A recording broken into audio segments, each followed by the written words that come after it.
नमस्कार दोस्तों। स्वागत है एक बार फिर से आपका आपके अपने चैनल देवभूमि करियर पॉइंट पर। आशा करता हूं आप सभी लोग स्वस्थ होंगे और काफी अच्छी आपकी स्टडी चल रही होगी। तो देखिए, सबसे पहले तो जो आपका आगामी एग्जाम है आबकारी सिपाही परिवहन सिपाही भर्ती, इसका रिटर्न एग्जाम फरवरी में होगा, तो कंटिन्यूटी बना के रखें। जो अभी आपका ग्रेजुएट लेवल एग्जाम हुआ, इससे थोड़ा आपको सीखने की आवश्यकता है कि भविष्य में कैसा पेपर बन सकता है। और बाकी जो हमारा आबकारी सिपाही परिवहन सिपाही की फिजिकल डेट्स भी आ चुके हैं, एडमिट कार्ड आ चुका है।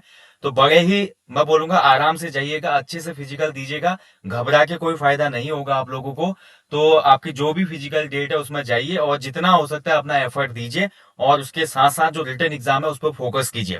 आपके अगर फिजिकल में कम एग्जाम है तो रिटर्न में उसकी पूर्ति की जा सकती है। तो बिल्कुल भी ऐसा ना सोचे कि कम स्कोर होगा, मेरा क्या होगा, कैसे होगा। इन सवालों को दरकिनार करके अपना शारीरिक परीक्षा देने आप लोग जरूर जाइएगा, क्योंकि एक अच्छी अपॉर्चुनिटी है। और उत्तराखंड में जॉब की अपॉर्चुनिटी, खासकर गवर्नमेंट जॉब की अपॉर्चुनिटी कितनी मुश्किल होती है आप सभी लोगों को पता ही है। बाकी आज आयोग का एक नया फॉर्म या नया नोटिफिकेशन रिलीज हुआ है, जिस पर मैं वीडियो दे चुका हूं।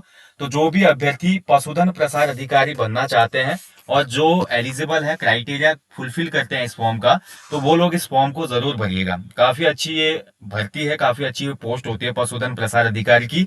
लेवल 6 की ये पोस्ट होती है। एग्जाम क्रैक करेंगे, 2 साल की आपकी ट्रेनिंग होगी ऋषिकेश श्यामपुर में। और उसके बाद आपको सीधे ज्वाइनिंग मिलती है। क्वालिफिकेशन है भाई, या तो आपका बायोलॉजी में ग्रेजुएशन होना चाहिए, ठीक है, या आपका एग्रीकल्चर में ग्रेजुएशन होना चाहिए, या आपका वेटनरी में ग्रेजुएशन इसमें होना चाहिए। तो अगर आप कोई भी कंडीशन फुलफिल करते हैं तो फॉर्म को भर सकते हैं। मैंने बाकी चीजें वीडियो में बताई है, इससे संबंधित जो वीडियो मैंने आपको दी थी।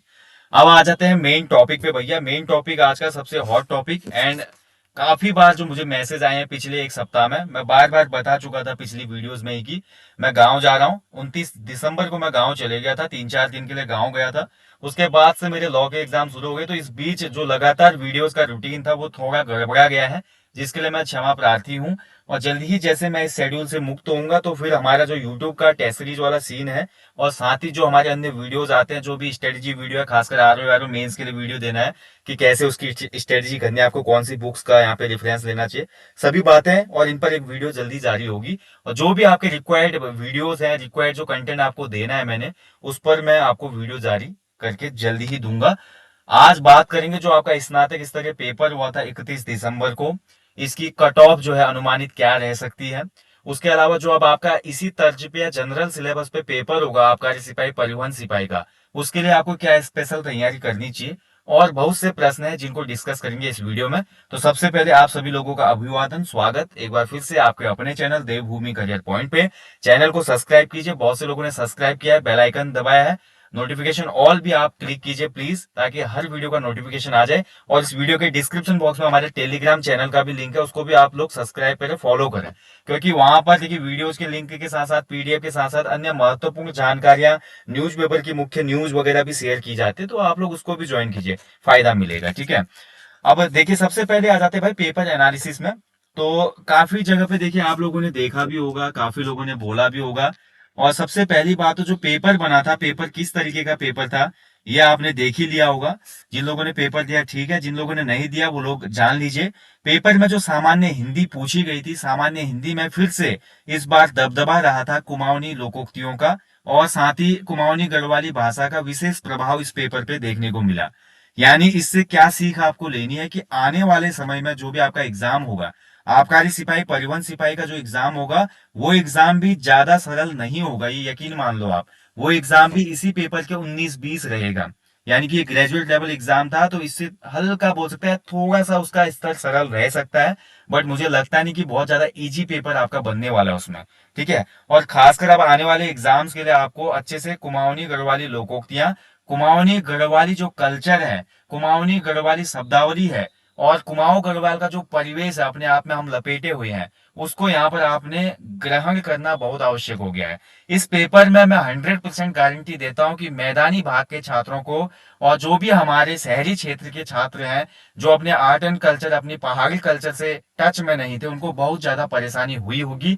ये स्वाभाविक है, क्योंकि आयोग ने बहुत से ऐसे क्वेश्चन इसमें डाले थे जो बहुत से अभ्यर्थियों के लिए पहली बार सरप्राइज किया होगा अभ्यर्थियों को, और बहुत ज्यादा परेशानी भी दी होगी। और अच्छा खासा गुस्सा भी बहुत लोगों के मन में होगा इसके लिए, ठीक है। तो यानी कि एक अच्छा सरप्राइज आयोग ने इसमें फिर से दिया। और जो लोग कुमाऊनी अंचल से थे या पहाड़ी अंचल से थे उनके लिए ये पेपर या ये पोर्शन जहां पर भी कुमाऊनी लोकोक्ति या शब्दावली वगैरह से क्वेश्चन बने थे उनके लिए आसान रहा होगा। तो हिंदी की मैं बात करता हूँ तो भाई हिंदी जो थी आपकी मॉडरेट लेवल की थी। और जो भी आपको बोल रहे हैं कि ये पेपर आसान था या इस पेपर में 80 नंबर तक लाए जा सकते थे, ये बिल्कुल निराधार बात है। इस पेपर में 80 नंबर लाए जा सकते थे, लेकिन वही अभ्यर्थी इसमें 80 नंबर ला सकता है जिसका आर्ट एंड कल्चर बहुत स्ट्रांग हो, जिसका पहाड़ी बैकग्राउंड या पर्वतीय अंचल का समावेश बहुत अच्छा हो, और उसके अलावा उसकी करंट अफेयर्स जीएस में और उत्तराखंड जीके में अच्छी खासी पकड़ हो। ऐसे कुछ गिने चुने अभ्यर्थी होंगे जो 80 स्कोर करेंगे, 80 प्लस स्कोर करेंगे, ये आप देख लेना। इस पेपर में 65 से 70 का स्कोर बहुत ही डिसेंट स्कोर था, मैं बोल सकता हूँ। 65, 70, 72 स्कोर जिन्होंने किया भाई बहुत अच्छा आपने स्कोर किया है। और बिल्कुल घबराने की आवश्यकता नहीं। अगर इस स्कोर में भी आपका सिलेक्शन नहीं होगा तो ये मत सोचना कि आपकी तैयारी में कमी रही है। आपको ये सोचना है कि इस भर्ती में जो थी वैकेंसीज कम थी। और इस भर्ती में एक बहुत बड़ा फैक्टर फिर से निभाएगा ट्रिपल सी। लास्ट आपने ग्रेजुएट लेवल भर्ती देखी होगी जो जुलाई 2023 में हुई थी, उसमें भी बहुत से बच्चों के पास ट्रिपल सी नहीं था, और अच्छे नंबर लाने के बावजूद भी वो रेस में बाहर हो गए। उनका वीडियो में सिलेक्शन जिनका हो गया ठीक था, और जिनके नंबर कम थे और ट्रिपल सी नहीं था वो वीपीडीओ नहीं पा पाए, क्योंकि वीपीडीओ में टर्म एंड कंडीशन यहाँ पे साफ है कि VPDO village panchayat development officer बनने के लिए आपके पास ग्रेजुएशन के साथ साथ ट्रिपल सी भी होना चाहिए। तो ट्रिपल सी वालों को निश्चित तौर पे इस पेपर में फायदा मिलेगा। और कहीं से भी ये पेपर 80 नंबर का नहीं था, लेकिन हर जगह असाधारण हमारे बच्चे होते हैं जो पेपर में अच्छा खासा टॉप स्कोर करते हैं। इस बात से मैं बिल्कुल भी यहाँ पे बोल नहीं सकता कि ये बात कि 80 नंबर इसमें कोई नहीं लाया होगा या लाया जा सकता है। बहुत से अभ्यर्थी होंगे या कुछ अभ्यर्थी होंगे जो 80 नंबर तक पहुंचे होंगे, बट जो एवरेज स्कोर इस पेपर का है 65 से 70 का है। घर आके पेपर सभी को आसान लगता है। घर आके कोई भी पेपर होता है बहुत सरल लगता है। आर ओ यारो का ही देख लो, बहुत से लोग घर आके सॉल्व कर रहे थे, बोले थे बहुत सरल पेपर था, बच्चा पेपर था। पर जब इसकी कट ऑफ आएगी तो आप लोग देख लीजिएगा वही जो कट ऑफ रही थी लोअर के आसपास वही इसमें भी रहेगी, और ऐसा ही इसमें भी होने वाला है। तो हिंदी का पोर्शन जो था भैया आपका मॉडरेट टू टफ लेवल का मैं पोर्शन कहूंगा, क्योंकि बहुत से क्वेश्चन जैसे कि जौन सार में ज्योतिष की भाषा किस पुस्तक में लिखी गई है, और ऐसे ही दोस्तों देखिए कुमाऊनी भाषा में आंग किसे कहा जाता है, भटुआ भटा सेमी क्या है। यानी कि मैदानी छात्रों के लिए ये क्वेश्चन बहुत ज्यादा अलग थे, इतने क्वेश्चनों से वो अलग हो गया, और लगभग लगभग उसके लिए पेपर जो बचा 85 नंबर का बना। अब 85 में से वो कितना स्कोर गेन कर लेगा ये खुद सोचो ना। देखिए झिक्कल कामची उडियाली ये जो पुस्तक पूछी गई है आपकी, इसके अलावा देखिए छिटांग बर्ख झड़, इसलिए तो देखिए उत्तराखंड जी के ऑनलाइनर में मैं आपको झड़ पढ़ाता था, बसंत को पोलांगी कहा जाता था। मैंने आपको कई बार बोला था कि ये ऐसे क्वेश्चन बन सकते हैं, और आयोग में ऐसे एक्सपर्ट बैठ चुके हैं जो इन क्वेश्चनों को ऐड कर रहे हैं एग्जाम में, ठीक है। अब देखिए इसमें देखिए आखन है आंसू ऊनी घुनन ऐसी की ऊनी, और ऐसे ही देखिए पर्याय वस्तु के दिखाओ में कष्ट की स्थिति। साथ ही देखिए उडवार शब्द, उडवार या डडवार मैंने आपको बताया था ये अन्न देने की प्रथा होती है। एंड यहाँ पे आप देख सकते हैं कि लगभग लगभग 20 क्वेश्चनों में से 1, 2, 3, 4, 5, 6, 7, ठीक है, 8, और इसके अलावा देखिए आपका 8 क्वेश्चन ये हो गए। 9 क्वेश्चन ऐसे थे जो हमारे स्थानीय भाषा पे आधारित क्वेश्चन दिए गए हैं। देखिए हिंदी के 20 क्वेश्चनों में से 9 क्वेश्चन ऐसे हैं जो हमारे आधार जो स्थानीय भाषा आधारित क्वेश्चन है, या हमारी कोई भी अन्य जो जैसे कि पुस्तक का नाम पूछा है, तो व्यवहारिक जो हमारी चीजें यूज होती हैं व्यवहार में, उनको यहाँ पर आयोग ने पूछ लिया है। यानी कि आउट ऑफ सिलेबस कुछ क्वेश्चन भी है, ऐसा नहीं कह सकते कि सिलेबस से ही सब कुछ आया। बट यार जैसा क्वेश्चन पेपर बनाया जा रहा है, थोड़ा मैं बोलूंगा कि अटपटा क्वेश्चन पेपर है। थोड़ा सिलेबस और पैटर्न से भी आयोग के एक्सपर्ट भटके हैं, बट आउट ऑफ सिलेबस भी नहीं बोल सकते। अगर आप प्रत्यावेदन डालते हैं तो आउट ऑफ सिलेबस नहीं होगा, क्योंकि देखिए सिलेबस में तो ये स्पष्ट है कि कुमाऊं का जो हमारा आर्ट एंड कल्चर है, गढ़वाल का आर्ट एंड कल्चर है, उत्तराखंड का आर्ट एंड कल्चर है, बोली भाषा वाला टॉपिक जो है वो हिंदी में भी आपको मिलेगा। तो उसी के अंदर इन्होंने ऐड कर दिया इस चीज को। तो आप इसमें कह नहीं सकते कि आउट ऑफ सिलेबस है, but question out of pattern तो है, इतना मैं बोलूंगा। बाकी जीएस की मैं बात करूं, जीएस यार ठीक ठाक पूछी गई थी। जो लोग अच्छे से तैयारी करते हैं, डेप्थ में पढ़ते हैं और कॉन्सेप्ट क्लियर करके एग्जाम पढ़ते हैं, जैसे कि खासकर जो पीसीएस की तैयारी कर रहे हैं, लोअर पीसीएस की कर रहे हैं, तो उनके लिए जीएस ठीक ठाक रही होगी। क्योंकि हर क्वेश्चन ये जो था यहाँ पे, ये कॉन्सेप्ट क्लियर क्वेश्चन था।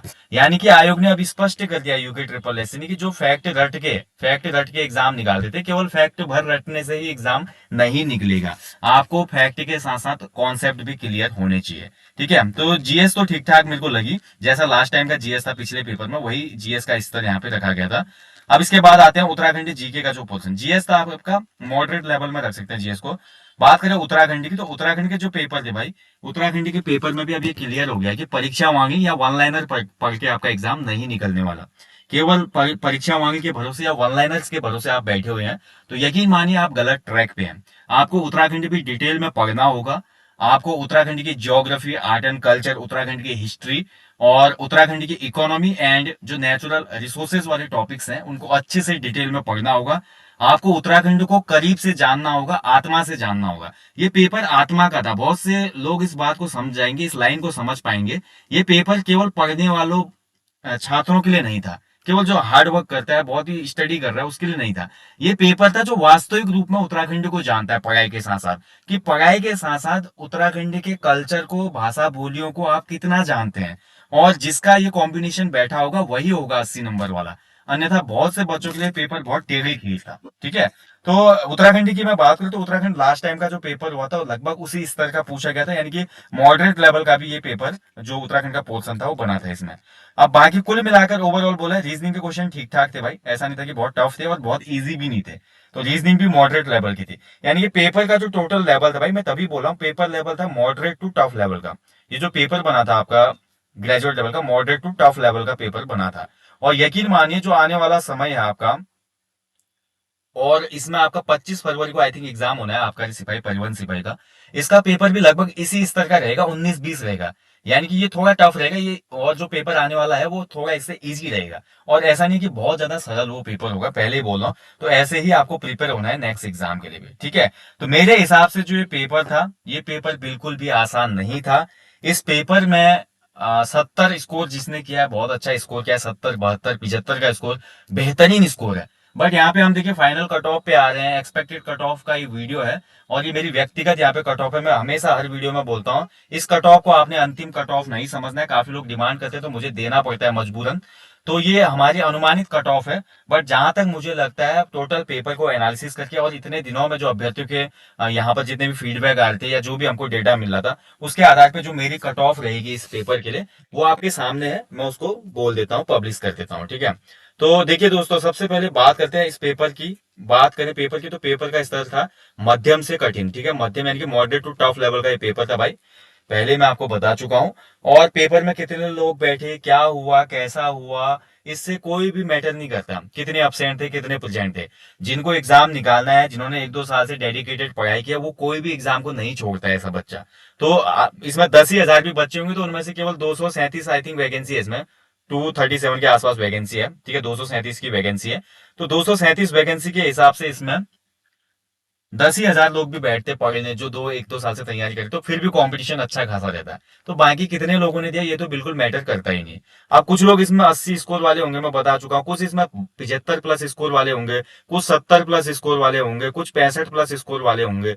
बट कुछ ऐसे 80 वाले होंगे जिनके पास ट्रिपल सी नहीं होगा, वो टॉप की पोस्ट ले लेंगे। कुछ 75 वाले ऐसे होंगे जिनके पास ट्रिपल सी है तो वो टॉप की पोस्ट नहीं ले पाएंगे। 70-65 वाले बहुत से अभ्यर्थी ऐसे होंगे जिनके पास ट्रिपल सी नहीं है या है। तो मेरिट जो है कहीं ना कहीं वेरी करने वाले ट्रिपल सी प्रमाण पत्र के आधार पर भी, क्योंकि बहुत से ऐसे अभ्यर्थी मुझे भी मिले हैं जिनका अच्छा स्कोर है बट ट्रिपल सी उनके पास नहीं है। और बहुत से ऐसे हमारे अभ्यर्थी भी हैं जिनका लो स्कोर भी है और ट्रिपल सी भी नहीं है, यानी कि दोनों भी कंडीशन उनकी खराब है दोनों जगह से। तो इसी आधार पर ये टोटल कट ऑफ है भाई। और फिर से मैं बोल रहा हूँ ये व्यक्तिगत कट ऑफ है मेरी, और किसी भी तरीके से इसको हम फाइनलाइज नहीं करेंगे, ऐसा मैं बोलना चाहूंगा। कट ऑफ अनुमान करना किसी भी संस्था के लिए, व्यक्ति के लिए, इवन मैं बोल सकता हूँ एग्जाम एक्सपर्ट के लिए बहुत ही कठिन है। ठीक है। पेपर के आधार पे और आने वाले जो पिछले एग्जाम हुए हैं उनके आधार पे, उनके जो कट ऑफ है उसके आधार पे ये थोड़ा बहुत आकलन किया जाता है। और ऐसा नहीं है कि इसमें ये चीजें 100% सत्य रहती हैं। ठीक है। तो कभी कभी लेकिन फिर भी मैच हो जाता है। फिर भी जो अपना अनुमान है, अपना अनुभव है पिछले 4-5 सालों का उत्तराखंड में, उसके आधार पर मैं ये कट ऑफ आपको बता रहा हूँ। तो पिछले बार देखिए आपका भैया 900 पोस्ट के आसपास थी, ग्रेजुएट लेवल एग्जाम में 900 पोस्ट थी। और मैंने देखा कि ट्रिपल सी वीपीडीओ जो मिला जनरल कास्ट में, आई थिंक 68 के आसपास इसमें कट ऑफ गई थी। 900 पोस्टों में 68 के आसपास कट ऑफ गई थी। हालांकि पिछले 3-4 सालों का निचोड़ था ये। 3-4 साल में कोई भी बड़ी भर्ती नहीं आई थी और 3-4 साल में बहुत से धुरंधर बच्चे थे जो इस भर्ती में बैठे होंगे। और बहुत से बच्चे ऐसे थे जिनकी छटनी हो चुकी थी इस नए एग्जाम में।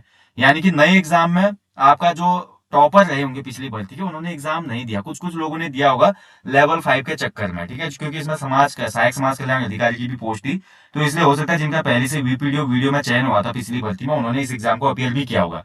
लेकिन इसमें भी एक संशय है, अगर उनकी अच्छी रैंक आई होगी तभी वो डीवी के लिए जाएंगे, अगर उनकी नीचे रैंक आई होगी तो वो डीवी के लिए नहीं जाएंगे। और 237 पदों के सापेक्ष ग्रेजुएट लेवल एग्जाम में भी आपका 2 गुने अभ्यर्थी बुलाए जाएंगे, ठीक है, 2 गुने अभ्यर्थी इसमें होंगे, यानी कि आपका आप अनुमान लगा सकते हैं 474 या 475 कैंडिडेट इसमें डीवी के लिए बुलाए जाएंगे, ठीक है। तो इसके हिसाब से आपकी कट ऑफ आएगी जो कि थोड़ा कम रह सकती है। यहाँ पर जो मेरा वीडियो आ रहा है या कट ऑफ का ये वीडियो है, ये आपकी मैं बोल सकता हूँ कि एक हिसाब से अंतिम कट ऑफ को आप इसमें मान सकते हैं, जो आपका फाइनल कट ऑफ रहेगी 237 पदों के लिए, ठीक है। तो कट ऑफ आपके सामने है भैया, और ये है हमारी जो कट ऑफ है रहेगी मेरे हिसाब से, मेरा जो अनुमान है। सबसे पहले बात करता हूँ मैं जनरल मेल की। तो जनरल मेल की जो कट ऑफ रहने वाली इस एग्जाम में वो 74 रहेगी भैया, ठीक है। और यहाँ पर देखिए मैंने ट्रिपल सी स्टार लगाया हुआ है, -2 भी आप इसमें कर सकते हैं। जिनके पास ट्रिपल सी है, यानी कि ट्रिपल सी वाले जो मेल कैंडिडेट हैं उनकी कट ऑफ 72 भी रह सकते हैं, फाइनल में बता रहा हूँ, फाइनल कट ऑफ 72 भी रह सकती है, बट मैक्सिमम मेरा अनुमान है यहाँ पर 74 जनरल बॉयज की कट ऑफ रहेगी फाइनल में। अगर बात करूं मैं विमन की, तो विमन की रहेगी 71, -2 विमन भी कर सकते हैं जिनके पास ट्रिपल सी है। ऐसे ओबीसी की ज्यादा कम नहीं रहेगी भाई, 73 के आसपास कट ऑफ रहेगी मेल की, और फीमेल की जो रहेगी या विमन की जो रहेगी 70 रहेगी। जिनके पास भी ट्रिपल सी सर्टिफिकेट है वो इन कट ऑफ नंबरों से 2 नंबर माइनस कर सकते हैं, क्योंकि कह नहीं सकते कितने लोगों के पास ट्रिपल सी है ना। अब ये तो आयोग ने भी स्पष्ट नहीं किया कि इस भर्ती के लिए इतने आवेदन आए और आवेदन वालों में ट्रिपल सी वाले इतने बच्चे हैं, और कितने से वो ट्रिपल सी वाले होंगे जिनका 60 प्लस स्कोर होगा। बहुत से ऐसे बच्चे होंगे जिनके पास ट्रिपल सी तो है बट उनका 60 प्लस स्कोर या 65 प्लस स्कोर नहीं हो पाया होगा, तो इसका भी बेनिफिट मिलेगा। ऐसे ईडब्ल्यूएस की बात करते हैं तो ईडब्ल्यूएस की कट ऑफ रहेगी 73, और ईडब्ल्यूएस विमन की 70, और ट्रिपल सी है तो -2 करके आप कर सकते हैं अनुमान।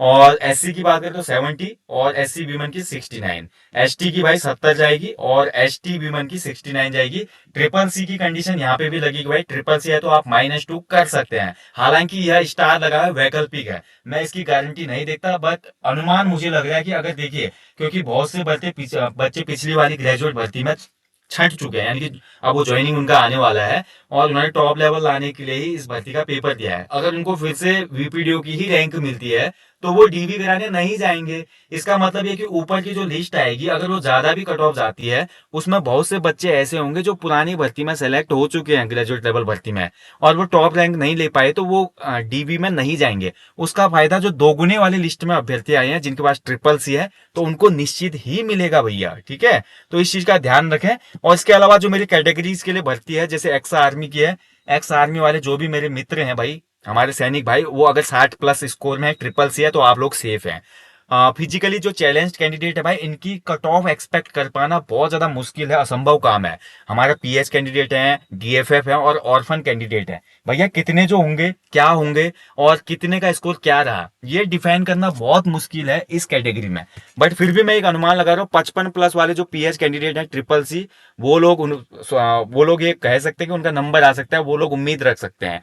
ऐसे dependent of freedom fighter 60 plus जो है भाई, वो उम्मीद रखें कि आपका सिलेक्शन हो सकता है। ऐसे ऑर्फन जो है भाई, ऑर्फन की 50 प्लस भी हो सकते हैं, 60 प्लस भी हो सकते हैं, 40 प्लस भी हो सकते हैं। ऑर्फन की यहाँ पर कट ऑफ एक्सपेक्ट करना बहुत मुश्किल है।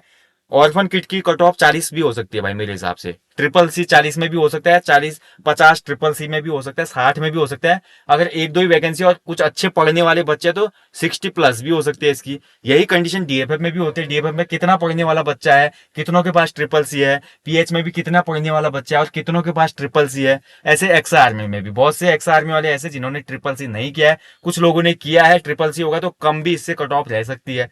तो ये एक्सपेक्ट करना और इसका अनुमान लगाना, जो हमारे कुछ स्पेशल कैटेगरीज होती हैं, ex army, physically challenge candidate, DFF, orphan, तो थोड़ा मुश्किल ये रहता है, ठीक है। बट फिर भी ये भाई मेरी अपने अनुमान के आधार पर एक्सपेक्टेड कट ऑफ थी इस एग्जाम के लिए। आप लोगों का इस पर क्या कहना है, अपना फीडबैक जरूर देना। और पेपर एनालिसिस करके मुझे ये लगता है दोस्तों और ज्यादा मेहनत करने की आवश्यकता है। कुछ क्वेश्चन इसमें गलत भी दिए गए हैं, आयोग की तरफ से आंसर की उस पर प्रत्यावेदन लग चुका है। जैसे कि एक क्वेश्चन ये भी था कि आरंभिक कत्यूरी राजाओं की राजधानी अस्कोट थी, जो कि गलत है। अस्कोट की पहाड़ियों से गोमती नदी निकलकर काली में मिलते हैं, ये भी गलत है, ठीक है। बट आयोग ने आई थिंक इसका ऑप्शन दोनों ही गलत है, नहीं दिया है, जबकि कुछ और दिया हुआ है। तो ऐसे कुछ क्वेश्चन थे जिन पे डाउट है, और आने वाले समय में हो सकता है कि इसमें आंसर चेंज हो जाए और बोनस मार्क्स मिले, तो इससे भी थोड़ा बहुत प्रभावित होने वाला रिजल्ट। बाकी देखने वाली बात है, जो मैंने आपको कट ऑफ मार्क बताया इसके आसपास आप हैं, ट्रिपल सी आपके पास है, तो आप उम्मीद कर सकते हैं। बाकी जो अदर के पोस्ट हैं, जैसे कि इसमें सहायक समाज कल्याण अधिकारी की पोस्ट थी, प्रांतीय रक्षक दल अधिकारी की पोस्ट थी, जिनके पास ट्रिपल सी नहीं है और उनका स्कोर अच्छा आता है, तो टॉप रैंकर इसमें जाएंगे भैया, 74 से भी ऊपर आपको मिलेगा वो पोस्ट, यानी कि जो हमारा असिस्टेंट सोशल वेलफेयर ऑफिसर है, 75 प्लस में ही वो आपको मिल पाएगा। ऐसे प्रांतीय रक्षक दल जिसमें अधिकारी जो है, जिसमें आपका ट्रिपल सी नहीं, वो भी 75 प्लस में ही आपको मिलेगा। और मोस्टली जो इसमें स्टूडेंट है, मैं बता देता हूँ, 65 से 70 के बीच में एवरेज स्कोर, ठीक है। मैंने पाया है अभी तक मोस्टली जो पढ़ने वाले बच्चे हैं, पिछले 2-3 साल से तैयारी में है, उनका एवरेज स्कोर रहा है 65 से 70। बट फिर भी यार कंपटीशन बहुत ज्यादा है, और बहुत से हमारे ऐसे अभ्यर्थी होते हैं जिनका पता नहीं रहता हमें, और वो बहुत गुपचुप तरीके से तैयारी करते हैं, अपनी नौकरी भी करते हैं, समाज में पता नहीं चलता, लेकिन उनका रिजल्ट सरप्राइज करते हैं। यानी कि मेहनत इतनी खामोशी से वो करते हैं कि उनकी सफलता शोर मचाती है। तो ऐसे भी अभ्यर्थी हैं। और इसमें जो वैकेंसी है बहुत कम है, 237 वैकेंसी कम ही मानेंगे हम उत्तराखंड में, और कॉम्पिटिशन ज्यादा वाली वैकेंसी, बिकॉज ग्रेजुएट लेवल की पोस्ट है, अच्छी खासी पोस्ट है, तो हर कोई इस फॉर्म को भरता है। तो कंपटीशन को देखते हुए भी इसमें जो कट ऑफ रहेगी लगभग ज्यादा ही रहेगी। अगर इसमें वैकेंसी ज्यादा होती, कंपटीशन कम रहता, तो इसकी कट ऑफ पेपर के हिसाब से फिर 65 भी बहुत सेफ स्कोर था इसमें। बट कंपटीशन के हिसाब से इसका जो कट ऑफ है भाई, जो मैंने आपको दिया हुआ है, ये आपका 74 जनरल बॉयज जो है भैया, वो सेफ है, मतलब उससे ऊपर वाले तो बिल्कुल सेफ है। और इससे नीचे वाले जो है -2 मैंने ट्रिपल सी विद कंडीशन लिखा है, तो वो आपका लक है भैया, आपका कैसा दिन था। अगर आपका दिन अच्छा होगा तो आपका फाइनल लिस्ट में भी नाम आ जाएगा। बाकी अभी के लिए इतना ही दोस्तों। अब देखिए आने वाले समय के लिए क्या स्ट्रेटेजी होनी चाहिए भाई, थोड़ा इंपॉर्टेंट ये भी है। Cut off video is not important, but जो पेपर हो चुका है उसके बाद हम क्या लर्निंग सीखते हैं और आगे वाले पेपर में क्या इंप्लीमेंट करने की आवश्यकता है, वो बहुत इंपॉर्टेंट है। तो सबसे पहली बात तो भैया देखिए, जीएस जो है आप बहुत अच्छे से पढ़िए, एनसीईआरटी कम से कम एक बार पढ़िए, जीएस के सभी कॉन्सेप्ट क्लियर कीजिए, हिस्ट्री, पॉलिटी, ज्योग्राफी और इकोनॉमिक्स के। इसके अलावा उत्तराखंड देखिए, वन लाइनर्स और परीक्षा मांगे पढ़ने से ही नहीं चलेगा। वन लाइनर्स और परीक्षा मांगे को मैं बिल्कुल गलत नहीं बोलूंगा, लेकिन वन लाइनर्स और परीक्षा मांगे की सहायता आपको केवल लेनी है रिवीजन पर्पज से। जब आप पूरा उत्तराखंड डिटेल में पढ़ लेंगे, डिटेल में पढ़ने के लिए बहुत सी बुक्स हैं उत्तराखंड में, जैसे इतिहास को आप उत्तराखंड का राजनीतिक इतिहास अजय रावत वाली किताब पढ़ सकते हैं। उत्तराखंड के अन्य जो टॉपिक जैसे भूगोल के लिए आप एच.सी. खरकवाल की बुक आती है, उसको पढ़ सकते हैं। उत्तराखंड के अदर जैसे हमारे घनश्याम जोशी वाली जो बुक है, उसको भी अच्छे से पढ़ सकते हैं। बिनसर की जो किताब है वो भी ठीक ठाक है। यानी कि इन जो डिटेल्ड में आपका टॉपिक्स दिए हैं जिन किताबों में, उन डिटेल्ड बुक्स को पढ़ने के बाद आप रिविजन के लिए ये हमारे परीक्षा मांगे और जो हमारा वन लाइनर्स आते हैं मार्केट में, इनको आप प्रयोग कर सकते हैं। बट केवल वन लाइनर्स भर रखने से आपका काम नहीं चलने वाला, ठीक है। और तीसरा जो पोर्शन है हिंदी का, भाई हिंदी और जो हमारी स्थानीय भाषाएं हैं, वैसे मैं थोड़ा बहुत ये बोल सकता हूँ कि जो हमारे मैदानी क्षेत्रों के छात्र थे उनके लिए पेपर बहुत मुश्किल रहा, और आयोग को थोड़ा पेपर बैलेंस करना चाहिए। हालांकि आयोग ये देख रहा है कि जो उत्तराखंड के पर्वतीय अंचल के बच्चे हैं, पर्वतीय अंचल के बच्चों को भी रोजगार में, जो कि गवर्नमेंट रोजगार है भाई, अवसर की समानता तो सबके लिए है, लेकिन पर्वतीय अंचल की जो हमारा आर्ट एंड कल्चर है, बोली भाषा है, वो भी पेपर में आना स्वाभाविक है। आयोग को मैं नहीं बोलूंगा कि आयोग कोई पार्सलिटी कर रहा है। बहुत से अभ्यर्थियों का मैसेज आया कि पार्सलिटी की गई अभ्यर्थी आयोग के द्वारा, कुमाऊनी लोकोक्तियां ज्यादा दी, गढ़वाली जो भाषाएं हैं, किताबें हैं, वो ज्यादा पूछ रहा है, मैदानी छात्रों के साथ भेदभाव आ रहा है। तो ऐसा नहीं है। आप एक पर्वतीय अंचल के डिस्ट्रिक्ट में रहते हैं जो संस्कृति की विविधताओं से भरा हुआ है, बोलियों की विविधताओं से भरा हुआ है, तो आपको अगर कोई एग्जाम निकालना है यहाँ का, तो आपको इतनी चीजों का पता तो होना ही चाहिए। अब मान लीजिए मैदानी एरिया का कोई कैंडिडेट ट्रांसफर होकर मुंशियारी जाता है, मांगा गांव में जाता है किसी सरकारी ऑफिस में, तो थोड़ा बहुत कल्चर से अटैच तो होना चाहिए ना, ताकि कोई भी डिफिकल्टी वो फेस ना करे। तो एग्जाम पैटर्न जो होता है भाई, ये आयोग बहुत स्पष्टीकरण के साथ बनाता है। तो ऐसा बिल्कुल ना सोचे कि आपकी यहाँ पे किसी के साथ भी पार्सलिटी की गई है या कुछ ऐसा हुआ है। इसके लिए क्या करना पड़ेगा आपको, थोड़ा उत्तराखंड का आर्ट एंड कल्चर, उत्तराखंड की बोली भाषा, लोकोक्ति, मुहावरे, पहेलियां वाला जो टॉपिक है, उनको एक्स्ट्रा पढ़ना होगा। अगर आप वो अच्छे से दिन में आधा घंटा 1 घंटा भी पढ़ते हैं तो बहुत अच्छा आपका कवर हो जाएगा एग्जाम तक, ठीक है। बाकी ऐसा डिफिकल्ट कुछ आयोग ने पूछा नहीं, और बाकी जो अन्य क्वेश्चन पूछे गए ठीक ठाक थे। बट जो पेपर का स्तर था, मैं बोलूंगा हार्ड लेवल का पेपर था, मॉडरेट टू हार्ड। इस पेपर को जो भी लोग सरल बोल रहे हैं ना, या तो वो साफ साफ झूठ बोल रहे हैं, या जो भी बोलते हैं कि 80 नंबर या 85-90 नंबर के लायक पेपर था, तो उनको अभी तक भी अनुभव नहीं हो पाया कि पेपर का स्तर जांचने का सही जो मानक होता है वो क्या होता है। तो ऐसे लोगों को थोड़ा सीखना चाहिए।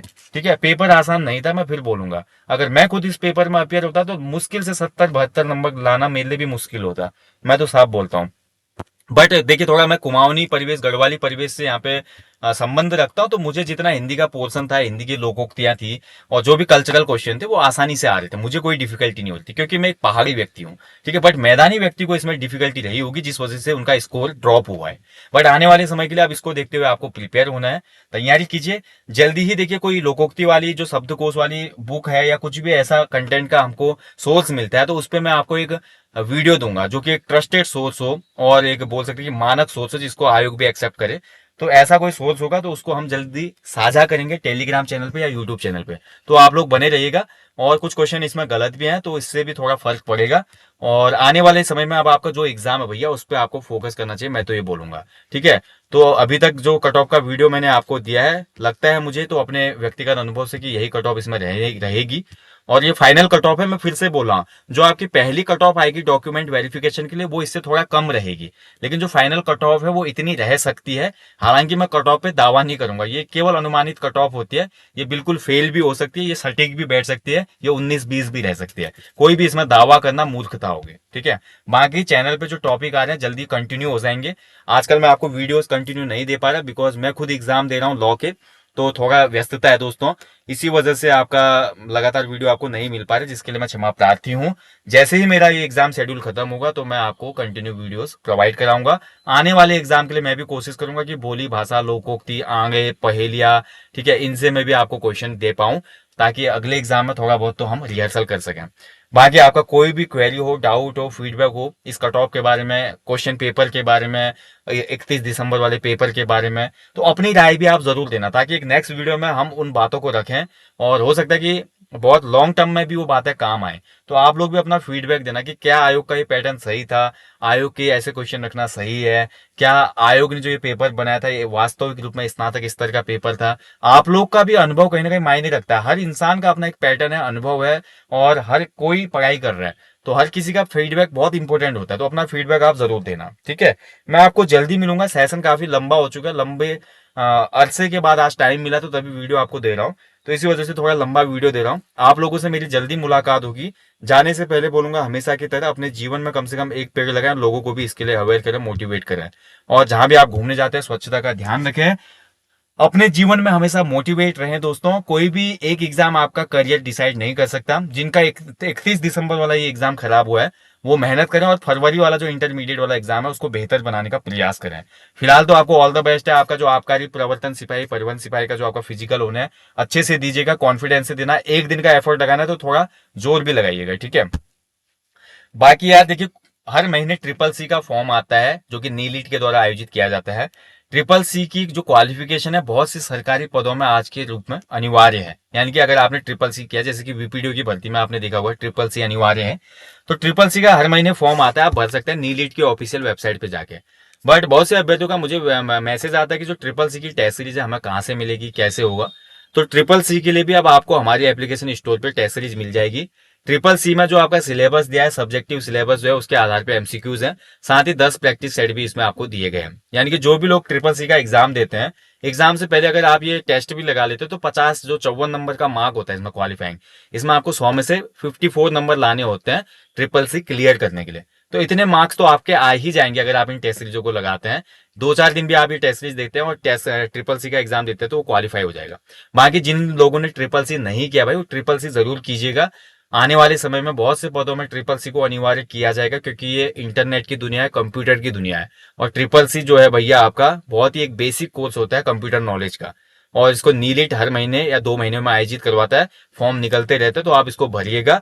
और ट्रिपल सी क्वालिफाइंग जो एग्जाम होता है, इसको जरूर क्वालिफाई करें। ये सर्टिफिकेट आपके पास कितना महत्वपूर्ण ये सर्टिफिकेट है, अब जिन्होंने एग्जाम दिया और जिनका चयन अब वीपीडीओ में होगा, वो लोग इसको जानते हैं। क्योंकि ग्राम पंचायत विकास अधिकारी बनने के लिए उत्तराखंड में ट्रिपल सी पिछले 2-3 साल से अनिवार्य है। पिछली भर्ती में भी अनिवार्य था, पिछली भर्ती से पिछली वाली में भी अनिवार्य था। तो ट्रिपल सी बहुत जरूरी है। आने वाले समय में भी ग्राम पंचायत विकास अधिकारी की भर्ती आएगी, या कुछ ऐसे भी कुछ पद है, स्पेशल पद है जिनमें ये अनिवार्य है, तो ट्रिपल सी भी कर लेना है सभी लोग, ठीक है। मैं ये नहीं बोला कि केवल टेस्ट सीरीज के लिए टेस्ट आपको ये वीडियो दे इन्फॉर्मेशन दे रहा हूँ। आप हमारी टेस्ट सीरीज मत लगाना, मत लेना, बट ट्रिपल सी आज के डेट में जरूर कीजिएगा, ठीक है। ये बहुत इंपॉर्टेंट है आने वाले एग्जाम के लिए। बाकी चलिए सेशन को मैं अब समाप्त करता हूँ, बहुत लंबा ही सेशन हो गया है। और आप लोगों को ऑल द बेस्ट है आपके आबकारी सिपाही, परिवहन सिपाही के फिजिकल के लिए। जल्दी ही इसकी जो टेस्ट सीरीज है उसको भी लॉन्च कर देंगे हम, और साथ ही जो यूट्यूब पर इससे टेस्ट सीरीज आती है उत्तराखंड जी के सामान्य हिंदी सामान्य अध्ययन की, वो भी मैं कंटिन्यू करूंगा। इस बार कुछ बोली भाषा लोकोक्तियों से भी स्पेशल क्वेश्चन आपको दिए जाएंगे, और कुछ कमानी गढ़वालियों के शब्दों का समायोजन भी आपको मैं सिखाऊंगा। तो एक्साइटेड होंगे आप सभी लोग इन क्लासेस के लिए। मैं आपसे जल्दी मिलता हूँ। Thank you for watching. जय हिंद, जय देवभूमि।